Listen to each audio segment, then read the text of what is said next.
Vamos lá, galera, voltando aqui com as nossas dicas de processo do trabalho. Nós terminamos o último bloco com recursos trabalhistas, vendo ali várias dicas sobre recursos, e agora nós começamos na nossa dica 92, que vai trazer alguns pontos importantes sobre liquidação de sentença, a liquidação por cálculos, que é a mais utilizada no processo do trabalho. Destaquei para vocês aqui nessa dica 92 3 entendimentos sumulados: a súmula 200, a súmula 187 e a 211, que são 3 entendimentos que podem ser cobrados pelas bancas examinadoras. A primeira delas vai falar que os juros incidem desde o ajuizamento da ação. Então, na hora de realizar os cálculos da liquidação, nós vamos incluir os juros desde o ajuizamento da ação, súmula 200 do TST. Além disso, nós vamos destacar que a correção monetária não incide sobre o débito do trabalhador reclamante. Se houver o reconhecimento de algum débito do trabalhador, não haverá correção monetária, não incidirá a correção monetária sobre esse débito. E a mais importante, a que é sempre lembrada pelas bancas examinadoras, a súmula 211 do TST. Essa súmula diz o seguinte, que os juros e a correção monetária podem ser incluídos nos cálculos de liquidação, mesmo que não haja pedido ou condenação. Então vejam, nós vamos lembrar que os juros e a correção monetária são pedidos implícitos. Mesmo que eu não peça na petição inicial, o juiz condena ao pagamento de juros e correção monetária. São pedidos implícitos. A partir do momento que eu formulo explicitamente o pedido de condenação ao pagamento de alguma verba, eu estou implicitamente pedindo a condenação do valor com juros e correção monetária. Mesmo que não haja pedido, o juiz pode condenar. E mesmo que não haja condenação, eu posso incluí-los na liquidação, nos cálculos de liquidação. Vejam que o juiz na sentença nada fala sobre juros e correção monetária. Na hora de realizar os cálculos da liquidação, eu posso incluir tais parcelas, porque nós podemos dizer que há uma condenação implícita. Se condenou ao pagamento do principal, condenou também ao pagamento de juros e correção monetária. Atenção a essa súmula 211 do TST, porque rotineiramente é cobrada nos concursos trabalhistas. E aí, seguindo para a dica 93, que vai falar aqui, vai trazer as informações do artigo 880, que vai falar sobre o início da execução para pagamento de quantia certa contra devedor solvente. Como que se dá o início da execução para pagamento de quantia? Vamos lá. Tratando-se de pagamento em dinheiro, o executado será citado por oficial de justiça. Nós destacamos esse ponto lá nas dicas sobre notificação. Nós vimos que no processo de conhecimento a notificação é feita por via postal, se não for possível postal, por edital. Lá na época nós afirmamos que o oficial de justiça ele realiza a citação no processo de execução. Então, no processo de execução, o oficial de justiça cita de modo pessoal, que também é uma diferença para o processo de conhecimento. No processo de conhecimento, a notificação é impessoal, basta ser entregue no endereço do reclamado. Aqui na execução, não. Eu tenho que citar o reclamado pessoalmente para que cumpra a obrigação no prazo de 48 horas. Então, nas 48 horas, o executado pode pagar a quantia devida, pode depositar a quantia devida, pode nomear bens à penhora, mas caso não realize nenhuma dessas 3 primeiras alternativas, haverá a penhora de bens. Então, ou ele paga, ou deposita, ou nomeia bens, sob pena de ter seus bens penhorados para o pagamento da quantia devida. Tudo isso nós encontramos no artigo 880 da CLT. Seguindo ainda no processo de execução, nós chegamos na dica 94, que fala sobre a nomeação de bens.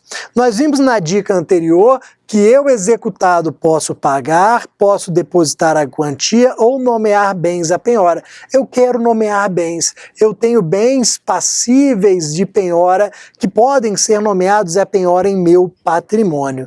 O que acontece? A nomeação de bens segue a ordem preferencial do artigo 655 do CPC. Esse artigo 655 do CPC traz uma ordem de preferência dos bens que devem ser penhorados ou nomeados à penhora. Vejam que o primeiro bem a ser penhorado ou nomeado penhora é dinheiro. E aí nós vamos para os outros. Eu tenho lá veículos, eu tenho imóveis, lá embaixo eu tenho aeronaves, navios. Então o que acontece? Se eu tenho em meu patrimônio um veículo e um navio, eu devo nomear o veículo, porque ele está acima na ordem de preferência do artigo 655. Além disso, extremamente importante, vamos colocar em vermelho, extremamente importante para os concursos trabalhistas. Fiança bancária. Carta de fiança bancária. Se vocês ouvirem falar carta de fiança bancária em alguma questão de processo do trabalho, saibam que a resposta que a banca quer é que a carta de fiança bancária equivale a dinheiro. É o que eu coloquei para vocês aqui. Sendo que a carta de fiança bancária equivale a dinheiro, que é o entendimento da OJ 59 da SDI 2 do TST. Depositar dinheiro ou apresentar carta de fiança bancária é absolutamente a mesma coisa, produz o mesmo efeito. Não pode o juiz indeferir a nomeação da carta de fiança bancária por dizer que eu tenho dinheiro em conta. Não, porque a apresentação da carta de fiança bancária é a mesma coisa do que apresentar, nomear, depositar dinheiro. Além disso, a penhora em faturamento da empresa é possível. Outro entendimento importante para as provas de processo do trabalho. Muitas vezes a empresa não possui bens passíveis de penhora, porque o local da sua sede é alugado, os carros são alugados, ou então são maquinários utilizados para a realização do negócio. Não existem bens passíveis de penhora, mas essa empresa possui faturamento. Será que eu posso penhorar faturamento? Posso. A OJ 93 da SDI 2 afirma essa possibilidade. Só que o que acontece? Aqui entra a ideia de que eu vou penhorar um percentual razoável. Eu não posso penhorar todo o faturamento da empresa, porque provavelmente essa empresa daqui a pouco vai quebrar, vai ter sua falência decretada. Então eu posso penhorar faturamento se for em um percentual razoável. Penhoro 10, 20, 30% do faturamento. Claro que é uma situação que vai ser analisada no caso concreto, mas para as provas serve a informação de que só posso penhorar parte do faturamento, percentual razoável. Além disso, vamos lá para a dica 95, que trata de penhora em dinheiro. A famosa penhora online. Essa penhora em dinheiro, na execução provisória, é ilegal. Isso cai muito em concurso. Ela é ilegal quando o executado nomeia bens. Então veja que eu estou falando de penhora na execução provisória. A penhora de dinheiro na execução provisória é ilegal quando eu executado, nomeio bens. Então, eu nomeei bens na execução provisória, não pode o juiz indeferir a nomeação de bens e penhorar dinheiro. Não. Por quê? Porque a súmula 417 do TST afirma que, por ser execução provisória, há a incidência do artigo 620 do CPC, que fala do princípio do menor sacrifício do executado. Então, por ser provisória, o executado tem o direito ao menor sacrifício. Se eu nomeei bens, eu não posso ter penhora em dinheiro. Só que o que eu coloquei para vocês aqui em destaque? Tal fato não ocorre na execução definitiva. Na execução definitiva, eu nomeei bens à penhora. Tem dinheiro na conta, o juiz pode penhorar dinheiro. Por quê? Porque dinheiro é o primeiro bem a ser penhorado no artigo 655 do CPC, na ordem preferencial do artigo 655 do CPC. Então, penhora em dinheiro é válida na execução definitiva. Na provisória não é válida se o executado tiver apresentado outros bens. Vocês vão ler a súmula 417 do TST, porque ela cai em praticamente todas as provas de processo do trabalho. Não deixem de ler esse entendimento do TST. E além disso, coloquei o outro aqui, de que o salário é impenhorável. OJ 153 da SDI 2 do TST. O salário é impenhorável. Mas vamos lá, Bruno, não pode penhorar nenhum percentual? Não, não pode. 1% não pode. Não pode pelo entendimento da OJ 153, que é o entendimento para ser utilizado em concursos trabalhistas, que nenhum percentual pode ser penhorado. Se houver a penhora em qualquer percentual do salário, haverá violação a direito líquido e certo, passível de impetração de mandado de segurança. Por quê? Porque o artigo 649.4 do CPC diz que o salário ele é impenhorável. Perfeito? E aí seguimos na nossa dica 96, os embargos à execução. Muitas questões de FCC e CESP, principalmente, que são as bancas mais conhecidas hoje em dia, que aplicam ali a maioria dos exames, levam em consideração a matéria embargos à execução.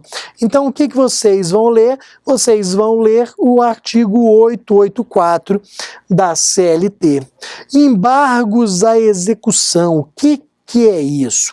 Os embargos à execução são uma espécie de defesa do executado. Uma defesa a ser utilizada no processo de execução. Eu tenho como defesa típica do executado a utilização dos embargos à execução. Eles serão apresentados, eles podem ser utilizados no prazo de 5 dias a contar da garantia do juízo. Vamos ver o que é isso daqui. Então, os embargos à execução serão utilizados no prazo de 5 dias a contar da garantia do juízo. Vejam que a garantia do juízo é um dos pressupostos para a utilização dos embargos à execução. O executado, em outras palavras, só pode se utilizar dessa defesa se tiver feito a garantia do juízo. O que seria a garantia do juízo, o depósito integral da quantia executada, a nomeação de bens em valor igual ou superior ao executado, a penhora de bens no valor da execução. Então vejam, eu fui citado para pagar R$50 mil naquelas 48 horas da dica 93. Fui citado pelo oficial de justiça para em 48 horas pagar R$50 mil. Eu fiz o depósito dos R$50 mil. Garanti o juízo? Garanti. Posso, no prazo de 5 dias, apresentar os embargos? Posso. Fiz a nomeação de um veículo meu de R$50 mil. Garanti o juízo? Sim, posso embargar. Sofri a penhora de bens no meu patrimônio. Penhoraram um imóvel meu de R$100 mil. Está garantido o juízo? Sim, e com folga. Posso embargar em 5 dias? Posso. Então, garantia do juízo é pressuposto, é requisito para a utilização dos embargos. E aí vamos lá. Se eu tenho 5 dias para apresentar os embargos, eu tenho o mesmo prazo para impugnação do exequente, para que o exequente responda aos embargos. Por princípio do contraditório, oportunizo essa defesa ao exequente e por princípio da igualdade concedo o mesmo prazo. 5 dias para o executado apresentar os embargos, 5 dias para a impugnação pelo exequente.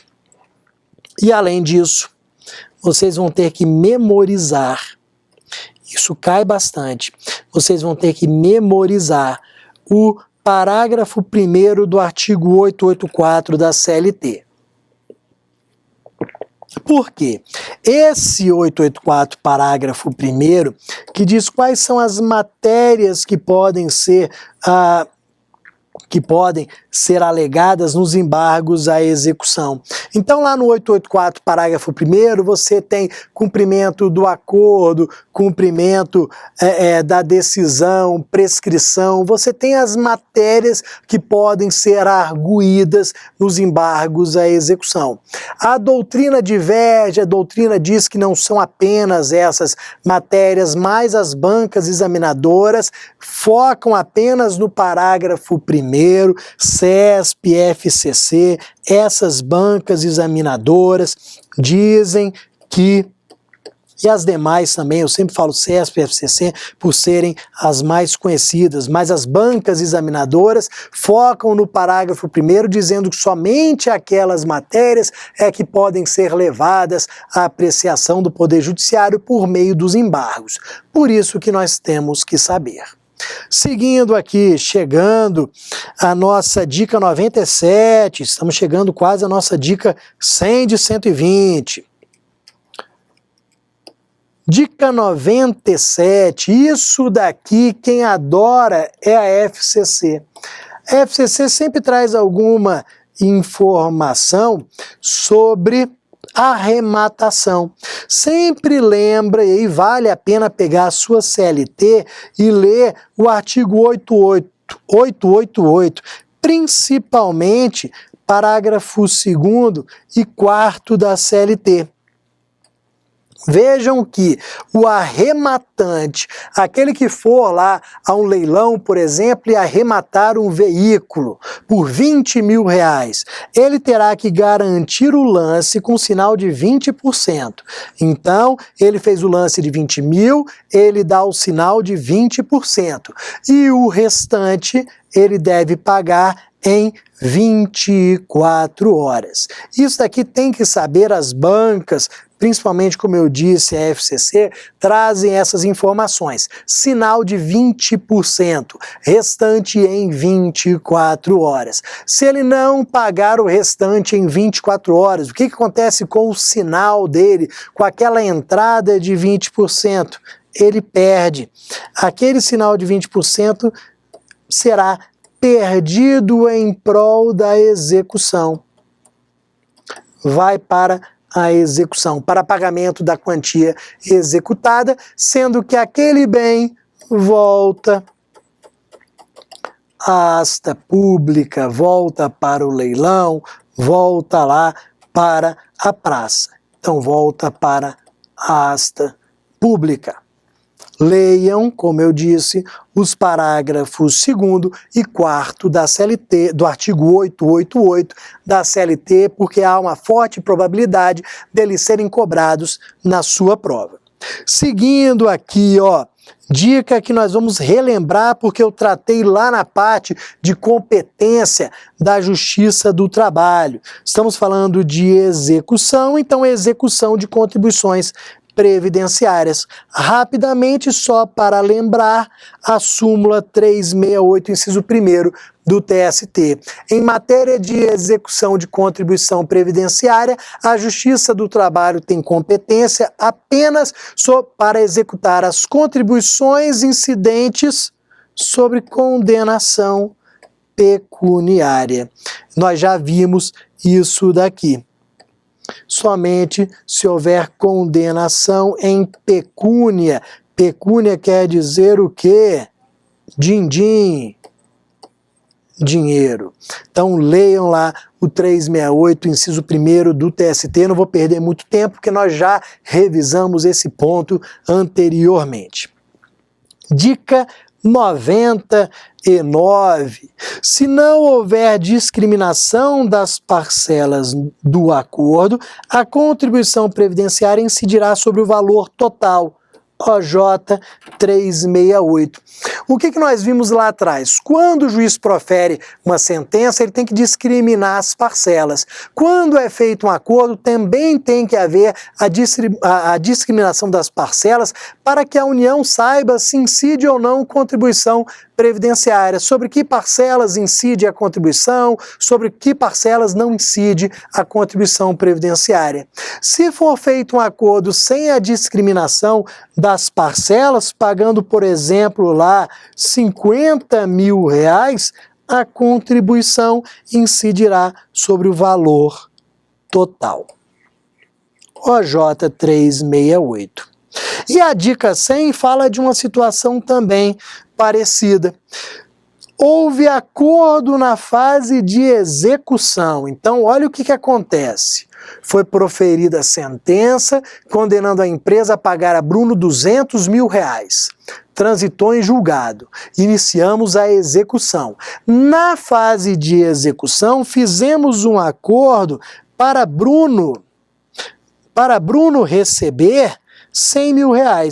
Então, apesar da sentença falar em 200 mil, fizemos um acordo na fase de execução para que Bruno receba R$100 mil. A dúvida era a seguinte: a contribuição previdenciária, ela vai incidir sobre os R$100 mil que Bruno está recebendo ou sobre os R$200 mil que constam na sentença que transitou em julgado? A resposta do TST na OJ 376 é que será calculado sobre o valor do acordo. Quanto que Bruno vai receber? R$100 mil. Quanto que a empresa vai pagar a Bruno? R$100 mil. Então a contribuição previdenciária incidirá sobre os R$100 mil e não sobre os 200 mil que constam da sentença. Então, um entendimento mais do que razoável aqui. Então, chegamos na nossa dica número 100. Vamos seguindo para atingir a de número 120, a nossa última. A dica 101, ela vai falar de dissídios coletivos. Lá atrás, nas primeiras dicas sobre competência da Justiça do Trabalho, nós falamos de uma competência normativa. Nós falamos que a Justiça do Trabalho possui como competência a possibilidade de criação de normas gerais e abstratas que serão aplicadas aos membros de uma categoria. Nós falamos lá atrás que essa competência normativa é exercida quando há o ajuizamento de dissídios coletivos, da ação de dissídio coletivo. Então coloquei para vocês aqui na dica 101 que os dissídios coletivos são ações que visam a criação de normas gerais e abstratas pelos tribunais trabalhistas, TRT e TST, para já excluirmos qualquer questão que fale sobre competência da vara do trabalho para dissídio coletivo, porque vara do trabalho não tem competência para dissídio coletivo. A competência funcional para dissídio coletivo é de tribunal, ou TRT ou TST. Daqui a pouco nós vamos ver quando o TRT julga e quando o TST julga, mas já excluímos desde logo a competência funcional da vara do trabalho. Além disso, nós vamos colocar a classificação mais comum dos dissídios coletivos. Os dissídios coletivos são classificados em econômicos, jurídicos e de greve. Os econômicos são aqueles que visam a criação de novas condições de trabalho, visam a criação de novas condições de trabalho, principalmente reajuste salarial. Geralmente, nos dissídios coletivos de natureza econômica, nós temos briga por reajuste salarial. Então, ao ser reajustado o salário da categoria, nós temos uma nova condição de trabalho. Só que ele também pode ser jurídico. O dissídio coletivo de natureza jurídica não cria nada novo. Na verdade, ele é um dissídio interpretativo. Ele é um dissídio que vai interpretar uma norma já existente. Vejam que existe um acordo coletivo de trabalho em vigor, só que há lá um artigo 3º que é interpretado de diversas formas. O sindicato dos empregados interpreta de uma forma, a empresa interpreta de outra forma. Nós queremos saber qual é a melhor interpretação a ser dada. Nós vamos nos utilizar do dissídio coletivo de natureza jurídica, por ser interpretativo. E nós temos também o dissídio de greve, que é aquele também chamado de misto. Por que misto? Porque ele tanto vai declarar como vai constituir. Como assim? Tanto ele será declaratório, ele vai declarar se a greve é legal ou ilegal, como ele vai constituir, ou seja, criar novas condições de trabalho. Então, determinada categoria entrou em greve, iniciou o movimento grevista e foi ajuizado o dissídio coletivo de greve. Vejam que primeiro o Poder Judiciário vai analisar se a greve é legal ou ilegal, para após isso analisar ali as pretensões, os pedidos das partes, podendo criar essas novas condições de trabalho. Chegando aqui à dica 102, que fala da competência para julgamento do dissídio coletivo.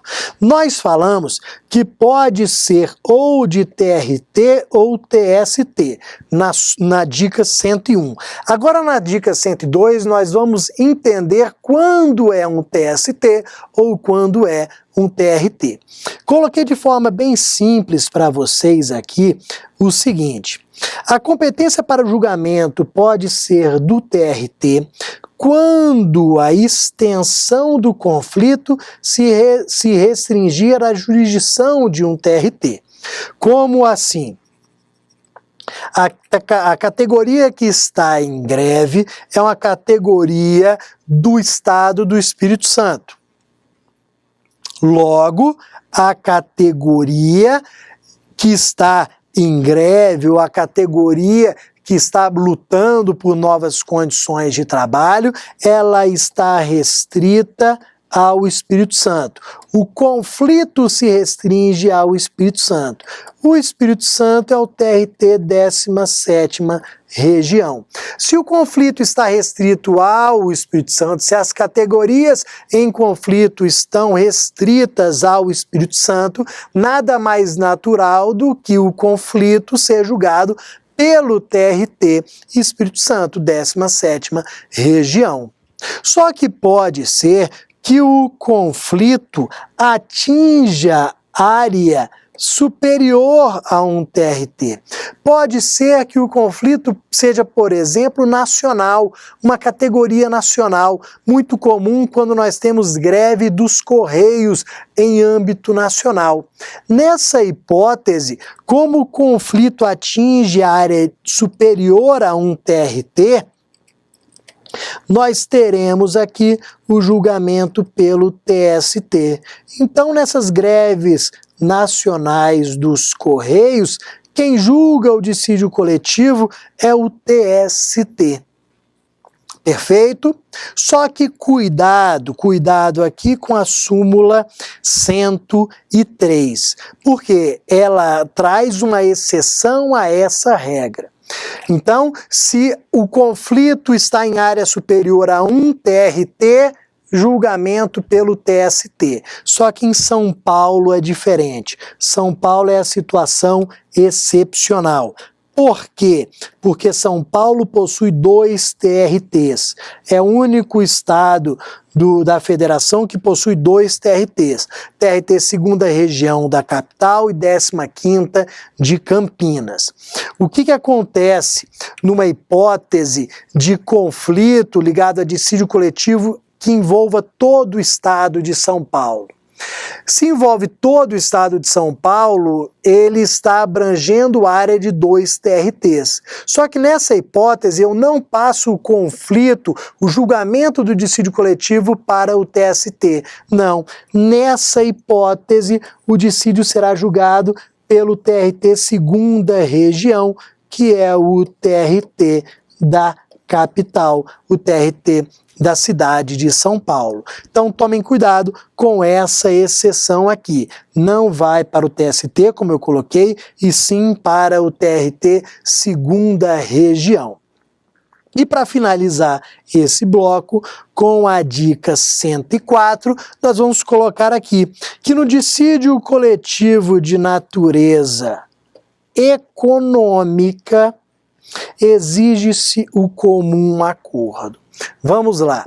Essa regra do comum acordo, ela foi inserida, ela consta no 114, parágrafo 2º da Constituição Federal, que foi inserido pela emenda 45 de 2004. Trata-se de um requisito para o ajuizamento do dissídio coletivo. Em tese, não pode uma categoria ir direto ao poder judiciário ajuizando o dissídio coletivo. Ela precisa de autorização da outra parte. Autorização que pode vir de forma expressa ou tácita. Só que esse comum acordo só é exigido nos dissídios coletivos de natureza econômica. No dissídio coletivo de greve ou no dissídio coletivo jurídico não se exige. Esse é o melhor entendimento atual da jurisprudência e da doutrina. Só que nas questões de concurso pode ser que você tenha uma informação genérica que os dissídios coletivos somente podem ser ajuizados se houver o comum acordo. Essa informação está certa porque ela está de acordo com o artigo 114, parágrafo 2º, ok? Então terminamos aqui com a dica 104, esse bloco de dicas de processo do trabalho, e no próximo bloco continuaremos até chegar na nossa dica número 120.